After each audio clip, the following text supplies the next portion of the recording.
Assalamualaikum warahmatullahi wabarakatuh. Tabibun, saudara-saudara mahasiswa yang saya banggakan, pada pertemuan keempat ini saya akan memberikan penjelasan secara detail terkait dengan penyelesaian persamaan Schrödinger. Pada pertemuan ketiga kemarin, Anda sudah mempelajari melalui V-Class LMS. Mungkin banyak Anda bertanya-tanya bahkan tidak jelas dengan PPT yang sudah saya berikan. Nah, pada pertemuan keempat ini, pertemuan kita hanya membahas terkait dengan penyelesaian persamaan Schrödinger dan juga nanti beberapa contoh bagaimana perhitungan-perhitungan dari hasil penyelesaian persamaan Schrödinger. Nanti akan saya berikan beberapa contoh-contoh soal dan penyelesaiannya. Kita lanjutkan. Baiklah, saudara-saudara mahasiswa, kita lanjutkan penjelasan saya terkait dengan penyelesaian persamaan Schrödinger. Anda sudah kenal bahwa relasi energi elektron sebagai suatu partikel itu adalah energi kinetik ditambah energi potensial. Ini persamaannya, Anda sudah dapatkan ini kemarin pada pertemuan 3. Saya akan lanjutkan saja.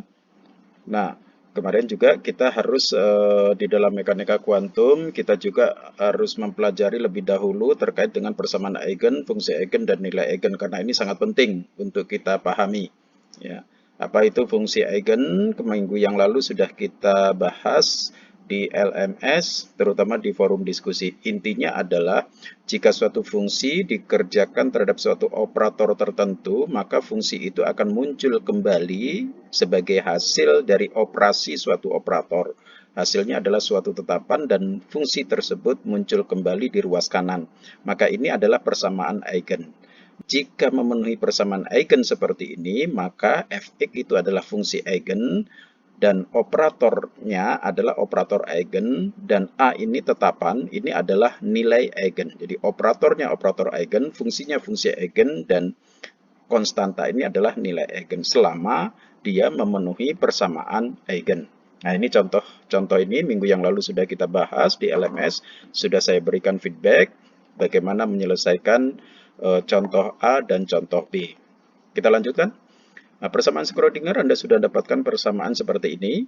Kemudian kita lihat bagaimana menyelesaikan persamaan eigen. Maka di dalam mekanika kuantum itu akan selalu melibatkan momentum partikel karena partikel elektron itu selalu bergerak, benda yang bergerak akan memiliki momentum. Oleh karena itu, operator momentum itu memegang peranan penting di dalam penyelesaian persamaan Schrödinger. Ya, kita secara matematik kita sudah punya operator momentum itu adalah pada sumbu X kita berkaitan dengan koordinat kartesius karena ini adalah gerak translasi sehingga kita gunakan koordinat kartesius yaitu sumbu X, Y, dan Z. Nah, operator momentum pada sumbu X adalah min I, H, I, K, dodo X, kemudian pada sumbu Y itu dodo Y, pada sumbu Z maka yang diganti adalah dx diganti dengan dz dan seterusnya. Ini adalah operator momentum pada sumbu X, sumbu Y, dan sumbu Z. Dan harus diingat bahwa harga I ini, harga I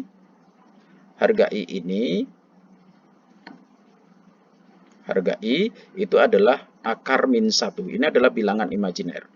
Dan H ikat yang di dalam persamaan operator momentum itu adalah H per 2V. Ini harus Anda ingat bahwa H ikat itu adalah H per 2V. Oke, kita lanjutkan.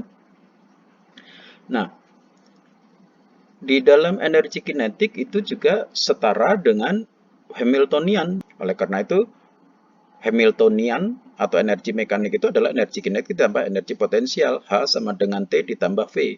Maka T itu di dalam, kalau kita lihat dengan persamaan 1, maka T atau energi kinetik itu adalah P kuadrat per 2M. Nah, energi kinetik itu merupakan suatu vektor sehingga dapat berfungsi sebagai operator. Dengan demikian, energi potensial dan energi mekanik juga merupakan operator. Sehingga kita tulis H operator sama dengan T operator ditambah V operator. Nah, ingat, energi kinetik menurut hukum Newton 2, energi kinetik itu adalah setengah mv kuadrat. Maka T tadi operator, maka yang operator adalah V-nya. Sehingga T operator setengah mv operator kuadrat. Ingat bahwa V kuadrat itu merupakan jumlah dari kecepatan komponen-komponen pada sumbu X, Y, dan Z. Sehingga V operator kuadrat itu adalah Vx kuadrat operator ditambah Vy operator kuadrat ditambah Vz operator kuadrat. Berarti T operator itu setengah M kali Vx operator kuadrat ditambah Vy operator kuadrat tambah Vz operator kuadrat. Nah, setengahnya ini saya keluarkan dari tanda kurung sehingga M kali Vx dikuadratkan, MVx dikuadratkan, maka harus dibagi M karena nanti M kuadrat dibagi M kan menjadi M, ya, M. Maka MVx kuadrat ini nanti M kuadrat Vx kuadrat dikuadratkan per M menjadi MVx kuadrat. Maka ini saya kuadratkan sehingga di bawah harus dibagi dengan M. Dengan demikian, ingat bahwa MV itu adalah P, maka MVE kuadrat itu adalah PX kuadrat, MVY kuadrat itu adalah PY kuadrat, dan MVZ kuadrat itu adalah PZ kuadrat. Sehingga akan kita peroleh persamaan semacam ini. T operator sama dengan setengah dalam kurung PX operator kuadrat per M ditambah P operator kuadrat per M ditambah PZ operator kuadrat per M. Maka T operator itu M-nya saya keluarkan menjadi seperti persamaan 3 ini. Nah, kita masukkan relasi matematik dari operator momentum ke persamaan 3. Kita tadi punya operator momentum pada PX. Ya, operator momentum PX. PX itu adalah min I hakikat do X. Nah, ini, maka ini kita kuadratkan. Min I hakikat do X kuadrat, yang PY saya ganti dengan min I hakikat do Y dikuadratkan, dan PZ-nya saya ganti dengan min I hakikat do Z dikuadratkan. Maka setengah 2M atau seper 2M, seper 2M min hakikat kuadrat. Kenapa min hakikat kuadrat? Ingat, ini kan menjadi min I kuadrat itu kan I kuadrat. Ya. Min I kuadrat itu adalah I kuadrat. Oke, saya lihat bahwa di sini kan akan terjadi min I dikuadratkan.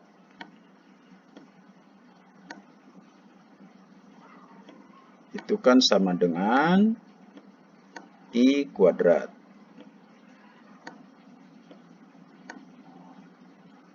Nah, I kuadrat itu sama dengan min 1, maka hasilnya akan semacam ini. Menjadi min H kuadrat do kuadrat do X kuadrat min H ikat kuadrat do Y kuadrat min H ikat kuadrat do Z kuadrat. Maka T operator min H ikat kuadrat, keluarkan H ikatnya, per 2M, ya, dalam kurung do kuadrat per do X kuadrat ditambah do kuadrat per do Y kuadrat ditambah do kuadrat per do Z kuadrat. Kita teruskan. Fungsi gelombang dalam mekanika kuantum sebagai digambarkan oleh Schrödinger disimbolkan dengan C, persamaan eigen dari fungsi gelombang tersebut dengan operator Hamilton. Nah, ingat, tadi fungsi gelombang penyelesaian persamaan Schrödinger harus memenuhi persamaan eigen. Berarti H operator kali C, karena fungsi gelombangnya adalah C, itu sama dengan E kali C. Ya, tadi ada Hamiltonian itu setara dengan E, maka H operator C, jadi C fungsi gelombang dikerjakan terhadap operator H, hasilnya adalah E kali C. Ini adalah memenuhi persamaan eigen. Nah, persamaan 1A slide 8 tadi, maka kita peroleh H itu adalah T operator ditambah V operator energi potensial kali C sama dengan E kali C. Ingat, V operator itu adalah V. Ini adalah energi potensial. Selanjutnya, T operator ditambah V energi potensial kali C sama dengan E kali C. Sehingga T operator saya masukkan dengan ini. Persamaan tadi, T operator itu kan tadi diperoleh min H ikat kuadrat per 2M kali do kuadrat do E kuadrat ditambah do kuadrat per do Y kuadrat ditambah do kuadrat per do Z kuadrat tutup kurung kali C. Ini adalah T operator. Kemudian V kali C yang ini. Ya. Ini kali ini kan ini adalah T kali C, kemudian V kali C-nya adalah yang ini. Sehingga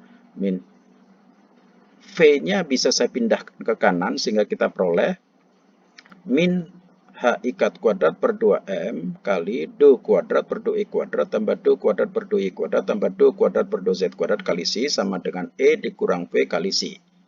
Nah, ini H ikat kuadratnya saya ganti dengan H per 2V sebagaimana tadi disebutkan. Ya, bahwa H ikat itu adalah H per 2V. Kita lanjutkan. Nah, kita dapatkan maka persamaan Schrödinger menjadi seperti ini. Kita peroleh persamaan Schrödinger. Ini kalau tadi maka di sini ini yang ini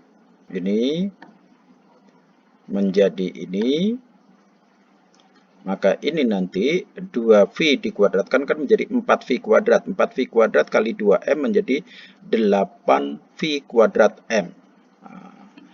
8V kuadrat M menjadi di sini. Nah, sehingga kita peroleh min H kuadrat per 8V kuadrat M kali 2 kuadrat 2E kuadrat plus 2 kuadrat 2Y kuadrat plus 2 kuadrat 2Z kuadrat C sama dengan E min V kali C. Nah, ini saya pindahkan ke kanan menjadi 2 kuadrat 2E kuadrat plus 2 kuadrat 2Y kuadrat plus 2 kuadrat 2Z kuadrat kali C. Pindahkan ke kanan menjadi min 8V kuadrat M per H kuadrat kali E min V kali C. Selanjutnya ini kita pindahkan, yang ruas kanan ini kita pindahkan ke kiri menjadi ini. Ini tetap, kemudian min 8V kuadrat M per H kuadrat E min VC ini menjadi plus 8V kuadrat M per H kuadrat kali E min V kali C sama dengan 0. Ini kan persamaan Schrödinger yang tadi. Untuk menyelesaikan persamaan ini, kita asumsikan partikel berada dalam kotak satu dimensi, di mana energi potensial kita asumsikan sama dengan 0.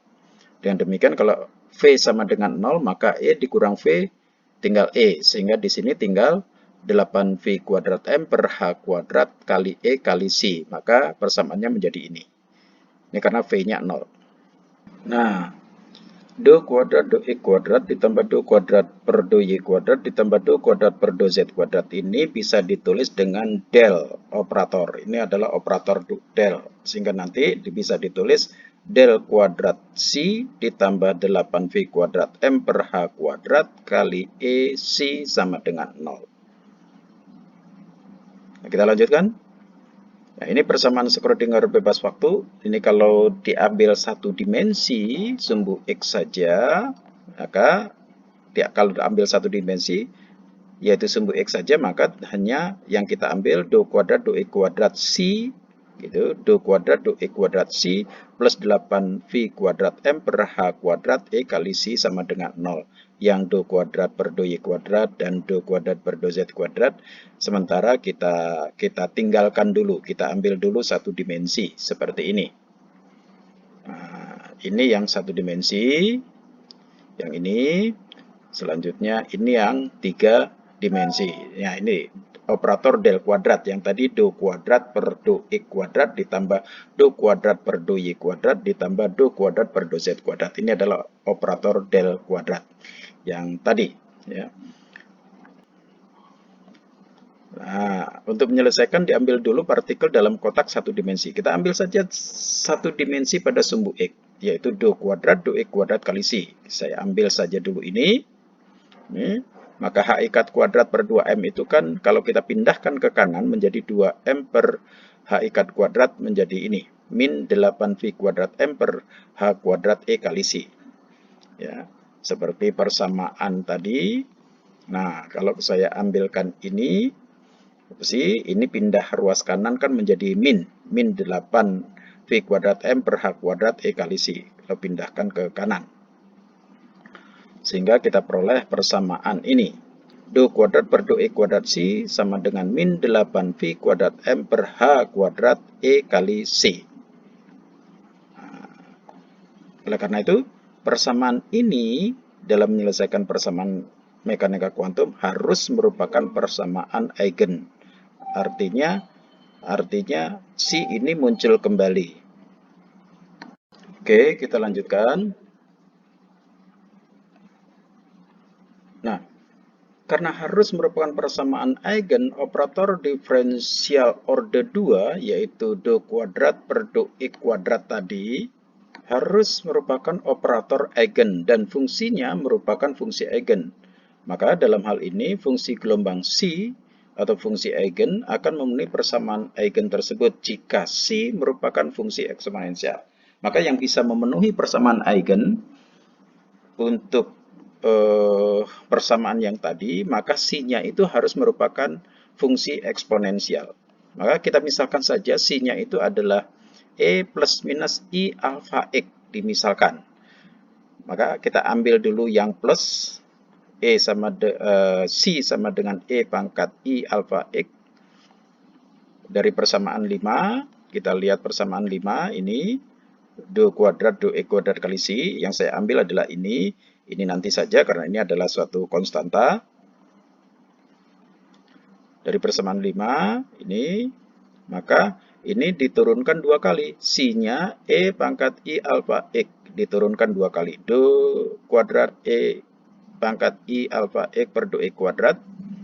Turunannya menjadi ini. Nah, do X I turunan E pangkat I alfa X adalah I alfa kali E pangkat I alfa X. Nah, ini diturunkan lagi. Ini baru turunan yang pertama. Maka ini diturunkan lagi. I alfa adalah konstanta, maka keluar dari diferensial I alfa. Maka menjadi D kali DE I alfa X per DX.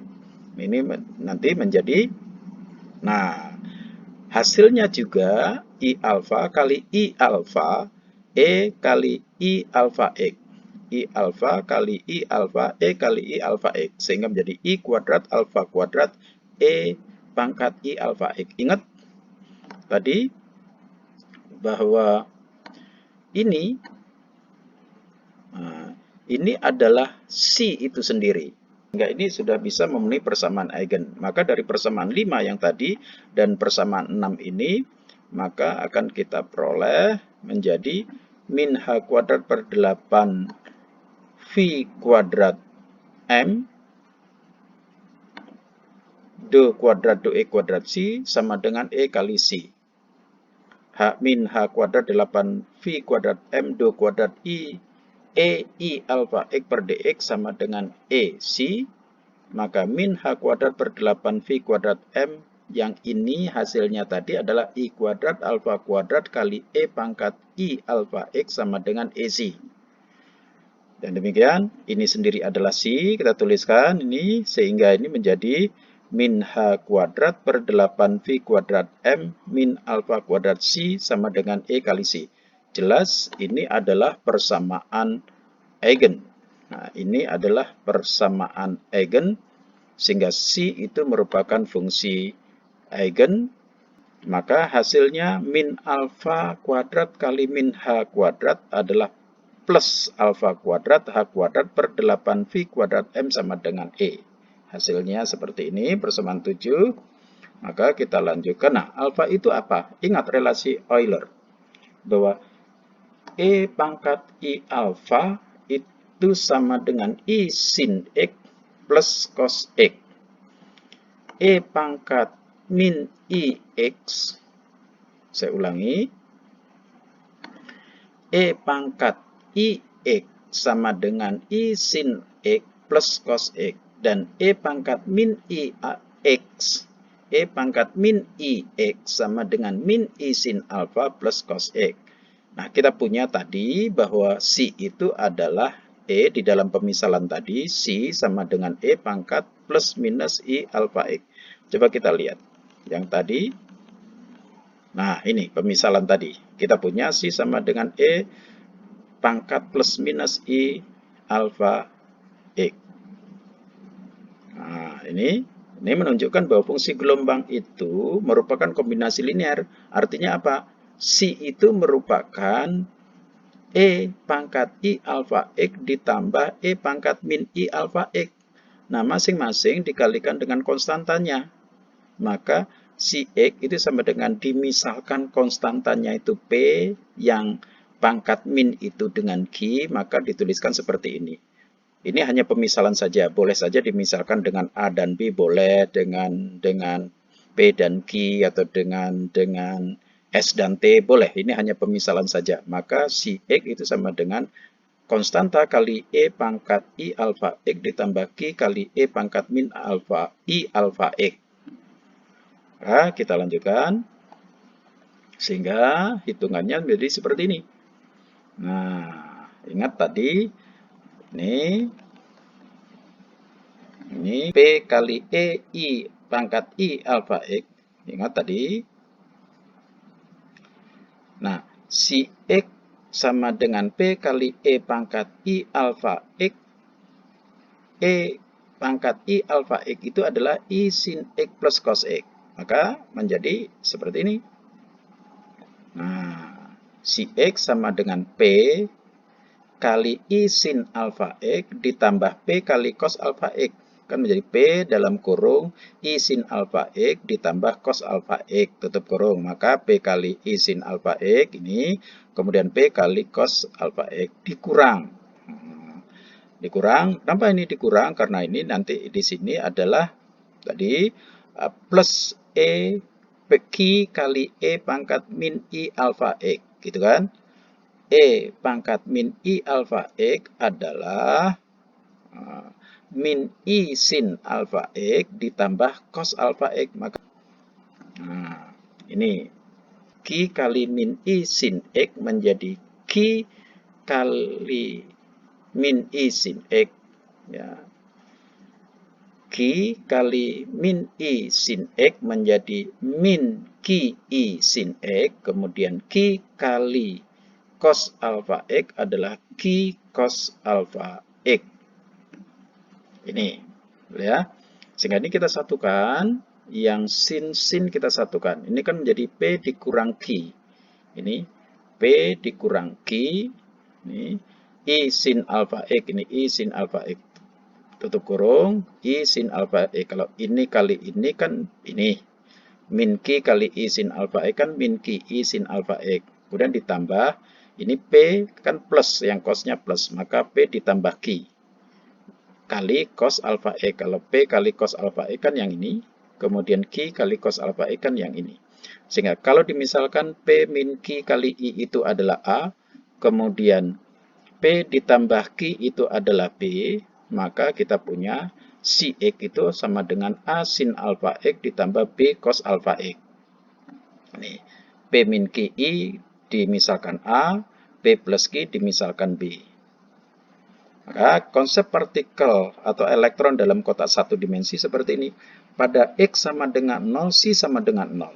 Pada X sama dengan L, C sama dengan 0. L itu misalnya adalah panjang kotak. Ya, panjang kotak dari titik ini sampai titik ini dimisalkan L. Ya, panjang kotak. Sehingga C sama dengan 0. Artinya tidak pernah partikel itu nempel di dinding.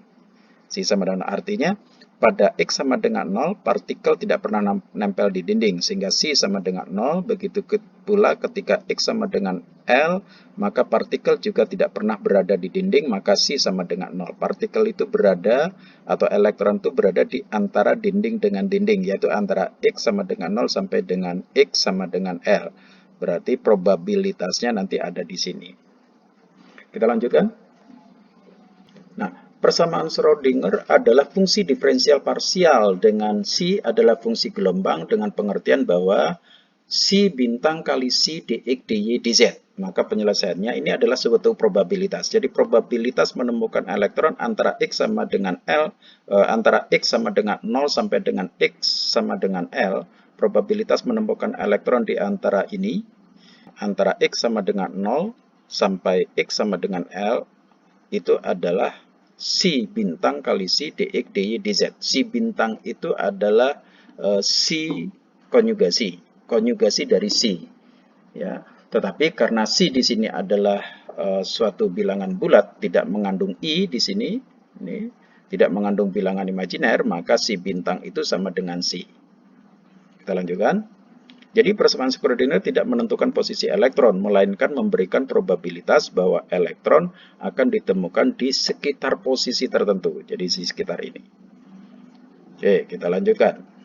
Nah, untuk menyelesaikan lebih lanjut, maka kita harus melihat persyaratan dari fungsi gelombang, yaitu syarat batas dan syarat normalitas. Syarat batas bahwa elektron itu tidak pernah berada di dinding, tidak pernah berada di kulit dinding orbital.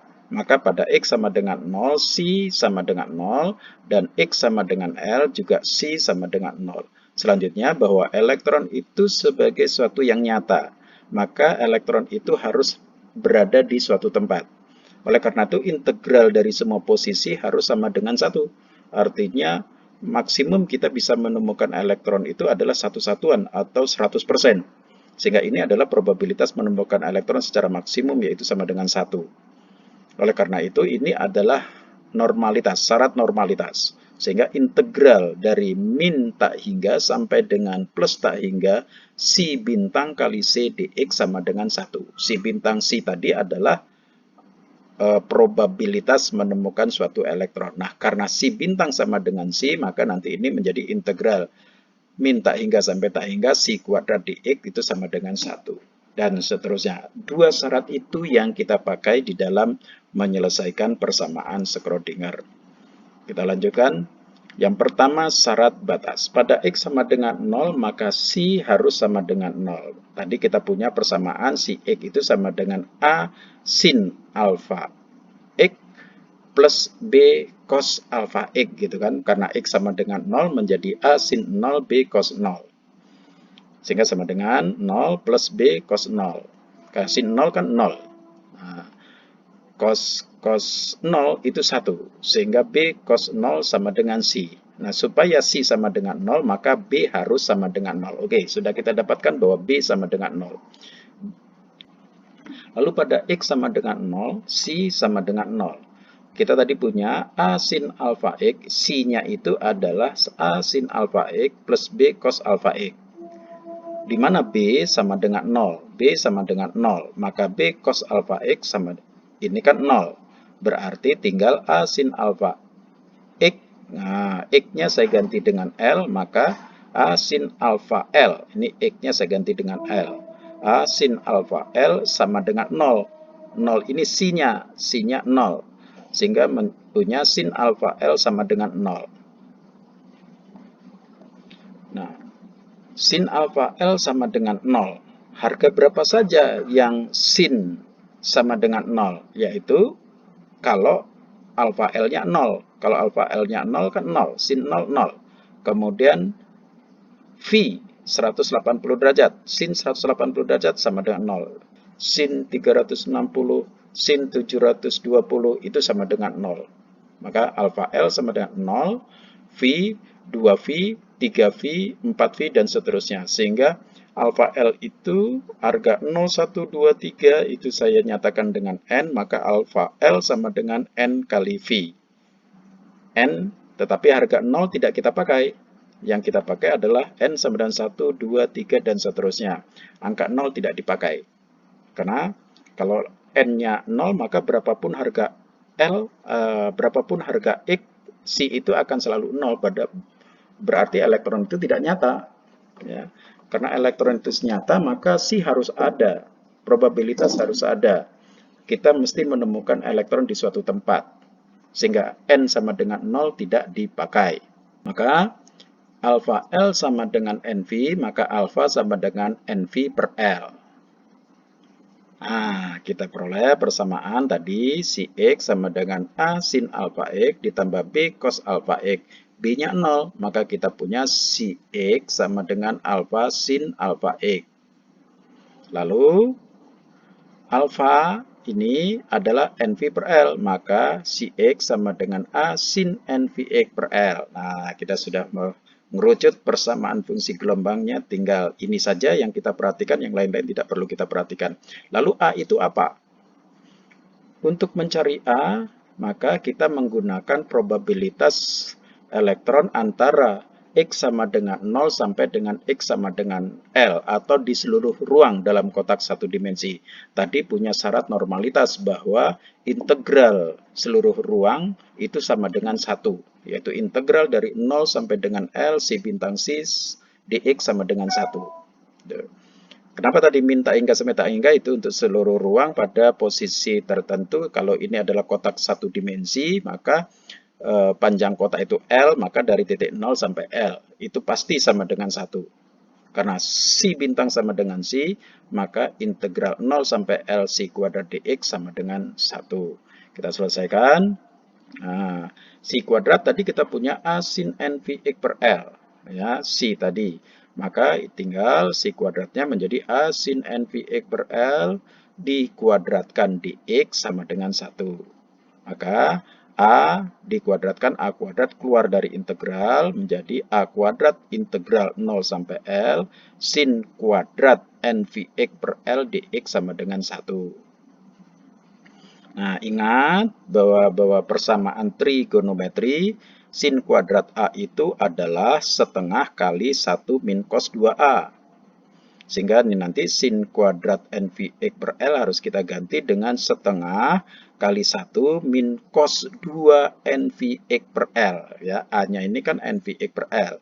Maka nanti ini menjadi cos 2 NVX per L. Selanjutnya kita peroleh, maka A kuadrat integral 0 sampai L setengah kali 1 min cos 2 NVX per L tetap kurung dx sama dengan 1. Nah, ini setengah kita keluarkan, karena di sini nanti ada A kuadrat per 2. Maka A kuadrat per 2 kita pindahkan ke ruas kanan menjadi 2 per A kuadrat. Ya, ini pindah ke ruas kanan. Jadi A kuadrat per 2 ini kita pindahkan ke kanan menjadi 2 per A kuadrat. Sehingga menjadi integral 0 sampai L dx ini 1 kali dx dikurang integral cos 2 NVX per L dx.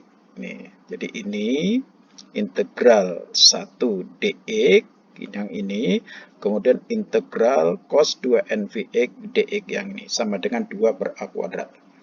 Lalu integral dx kan x dengan batas bawah 0 sampai L dikurang integral cos itu sama dengan sin.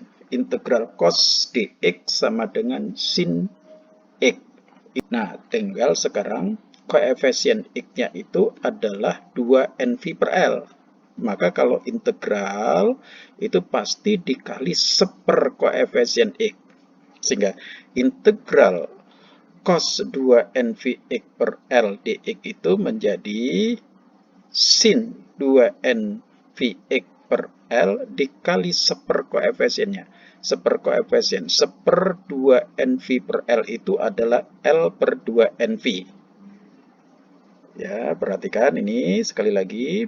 Integral cos 2 NVX per L itu adalah sin 2 NVX per L dikali seper 2 NV per L.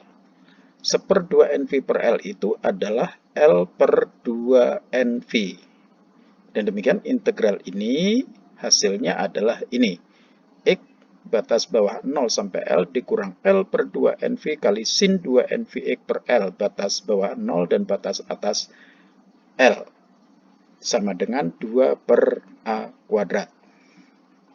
Nah, kita dapatkan X tadi batas atasnya L, berarti batas atas dikurang batas bawah, berarti L dikurang 0, dikurang L per 2 NV, yang ini L per 2 NV dikali buka kurung, batas atasnya L, batas bawahnya 0, berarti X-nya batas atas diganti L, berarti sin 2 NV L per L. Itu menjadi sin 2 NV dikurang sin 2 NV 0 per L. Sin 2 NV 0 per L itu ya sin 0. Nah, sehingga sin 2 NV dikurang sin 0. Sin 2 NV itu kan sama dengan 0. Sin 0 juga 0, berarti ini 0. Sehingga kita punya L min 0 sama dengan 2 per A kuadrat. Karena ini 0, maka kita punya L sama dengan 2 per A kuadrat. L sama dengan 2 per A kuadrat. Sehingga A kuadrat sama dengan 2 per L. Dan demikian harga A kita peroleh sama dengan 2 per L pangkat setengah. Jadi kita peroleh persamaan C pada sumbu X sama dengan A sin NVX per L. Tadi kita punya persamaan tadi. Ya, ini persamaan berapa tadi? Kita lihat, ya kita punya persamaan 9 tadi, bahwa si X sama dengan A sin NVX per L. Kita punya persamaan 9. Dan demikian, A-nya adalah 2 per L pangkat setengah. Maka kita ganti A-nya menjadi si X sama dengan 2 per L pangkat setengah sin NVX per L. A ini kita ganti dengan ini. Kembali ke persamaan 7. Kembali ke persamaan 7 bahwa persamaan 7 itu adalah E sama dengan alfa kuadrat H kuadrat per 8 V kuadrat M. Alfa tadi sudah kita peroleh NV per L, alfanya. Kemudian NV per L ini kita ganti untuk menggantikan alfa, maka E sama dengan NV per L dikuadratkan H kuadrat per 8V kuadrat M. Dan demikian, ini V kuadrat dengan V kuadrat bisa dicoret, sehingga kita punya N kuadrat H kuadrat ini per 8V kuadrat M kali L kuadrat. Sehingga kita punya persamaan energi untuk elektron dalam kotak satu dimensi besarnya adalah E sama dengan N kuadrat H kuadrat per 8 ml kuadrat. Nah, kalau tadi kita tidak mengasumsikan elektron berada dalam suatu sumur atau kotak satu dimensi, maka kondisi seperti ini, yaitu pada ruang dari plus tak hingga sampai dengan dari min tak hingga sampai dengan plus tak hingga, yaitu ruang 1 dan ruang 3, tetapi kita menganggap tadi bahwa elektron berada pada kotak satu dimensi, yaitu pada X sama dengan 0 sampai L.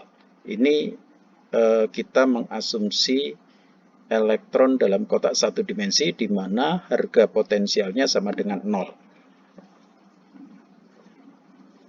Nah, karena kita tadi berasumsi elektron dalam kotak satu dimensi, elektron dalam kotak, maka kita sekarang sedang melakukan perhitungan partikel yang ada di daerah 2 seperti tadi. Ya, kita sedang berdiskusi, sedang membicarakan elektron atau partikel yang berada di daerah 2 ini. Partikel di daerah 2 itu adalah V sama dengan 0 dan harga energinya, energi kinetiknya yang kita peroleh tadi adalah N kuadrat H kuadrat per 8 ml kuadrat. Nah, ini kalau kita hitung sebenarnya ketika dia pada N sama dengan 1, karena harga N tadi kan N sama dengan 1, 2, 3, dan seterusnya. Harga N, yang kemudian harga N ini bertindak sebagai tingkat energi dari elektron tersebut. Ya, yang kita peroleh tadi bahwa sin alfa L sama dengan NV tadi. Ya, N-nya harganya 1, 2, 3, dan seterusnya. Selanjutnya N ini nanti bisa kita artikan sebagai tingkat energi. Kita lihat N sama dengan 1, V, C-nya, fungsi gelombangnya ada berada di sini. Ya. Tapi ketika probabilitas, ketika dia dalam posisi C kuadrat, bagaimana kita menemukan suatu elektron, maka menjadi seperti ini. Demikian pula ketika N sama dengan 2, posisi C, nah ini berada di sini, tapi ketika dia bergabung menjadi C kuadrat, dia akan membentuk posisi semacam ini, dua gunungan ini. Dan N sama dengan 3, posisi akan semacam ini. Inilah yang membedakan nanti antara tingkat energi pertama akan berbeda dengan tingkat energi kedua dan berbeda dengan tingkat energi ketiga. Demikian pula energi elektronnya juga berbeda. Ketika N sama dengan 1, harga E adalah H kuadrat per 8 ml kuadrat, dan harga E ketika N sama dengan 2, ketika N sama dengan 2, maka harga E sama dengan 4H kuadrat per 8 ml kuadrat. Dan ketika N sama dengan 3, maka harga E sama dengan 9H kuadrat per 8 ml kuadrat. Kita lanjutkan. Nah, bagaimana kalau kita kotak 3 dimensi? Kalau tadi kita sudah menyelesaikan partikel dalam kotak 1 dimensi, maka kita kembali sekarang partikel dalam kotak 3 dimensi, yaitu dimensi X, Y, dan Z, yaitu pada sumbu X, sumbu Y, dan sumbu Z. Oleh sebab itu, untuk partikel atau elektron dalam kotak dimensi akan kita peroleh sama cara menghitungnya. Tadi sudah kita peroleh ini pada sumbu X, ini pada sumbu X, ini sudah kita peroleh tadi. Maka untuk sumbu Y, sumbu Z, dan sumbu Y dan sumbu Z itu sama. Tinggal kita mengganti X dengan Y dan Z saja. Ya, X-nya kita ganti dengan Y dan Z. Yang ini X, ya, yang kalau pada sumbu X, akar 2 per L, sin NVX per LX. Pada sumbu Y, si Y sama dengan akar 2 per LY, sin NVY per LY. Dan pada sumbu Z, VZ sama dengan akar 2 per L, sin NVZ per LZ. Untuk ketiga dimensi, kita lihat si pada ketiga sumbu, yaitu si X, Y, Z, itu adalah si X dikali si Y dikali si Z. Nah, si X itu ini, yang ini, si X, kemudian si Y yang ini, kemudian si Z yang ini. Kita kalikan semuanya. Maka akar 2 per LX sin NVX per LX dikali akar 2 per LY sin NVY per LY kali akar 2 per LZ sin NVZ per LZ. Nah, ini hasilnya. Ya, sehingga hasilnya si X, Y, Z itu sama dengan akar 8 per LX, LY, LZ sin NVX per LX sin NVY per LY sin NVZ per LZ. Bagaimana dengan energinya?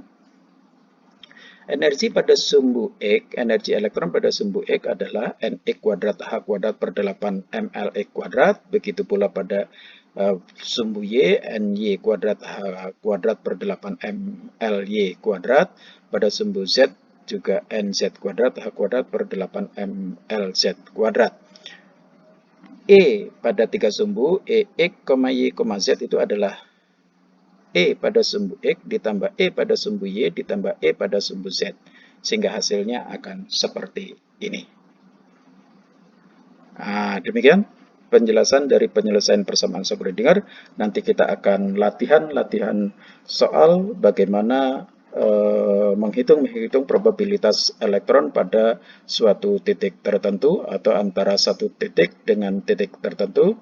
Kita akan latihan. Sampai ketemu di latihan soal. Terima kasih. Assalamualaikum warahmatullahi wabarakatuh.